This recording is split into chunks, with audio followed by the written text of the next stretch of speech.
নারায়ণগঞ্জের রূপগঞ্জে সাবেক স্বরাষ্ট্রমন্ত্রী আব্দুল মতিন চৌধুরীর ১৩তম মৃত্যুবার্ষিকী উপলক্ষে আয়োজিত স্মরণসভায় ড আব্দুল মঈন খান বলেন, শহীদ রাষ্ট্রপতি জিয়াউর রহমানের আদর্শই হল বিএনপির রাজনৈতিক আদর্শ।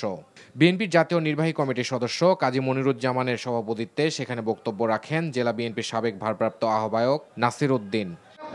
খুলনা প্রেস ক্লাবে অপর এক অনুষ্ঠানে বিএনপি নেতা অবসরপ্রাপ্ত মেজর হাফিজ উদ্দিন আহমেদ বলেন, জামায়াত পিআর পদ্ধতি সহ নানা ধরনের দাবি দাওয়া পেশ করে নির্বাচন বিলম্বিত করতে চাইছে।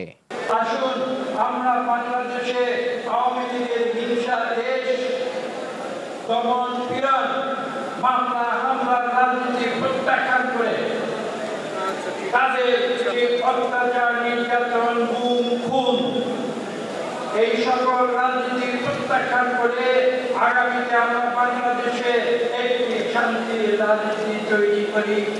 এদিকে রাজধানীর সিরডাপ মিলনায়তনে এক আলোচনায় পার্বত্য অঞ্চল নিয়ে জাতীয় ও আন্তর্জাতিক ষড়যন্ত্রের ব্যাপারে সকলকে সজাগ থাকার আহ্বান জানান বিএনপির আরেক স্থায়ী কমিটির সদস্য সালাউদ্দিন আহমেদ।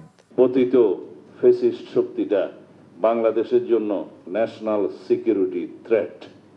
তারা বাংলাদেশের কোন রাজনৈতিক দল ছিল না, তারা বাংলাদেশে কোনোদিন বাংলাদেশিদের জন্য রাজনীতি করেনি। তাদের গোড়া আরেক জায়গায়, তারা মরিয়া প্রমাণ করিল তাহাদের গোড়া কোন জায়গায়।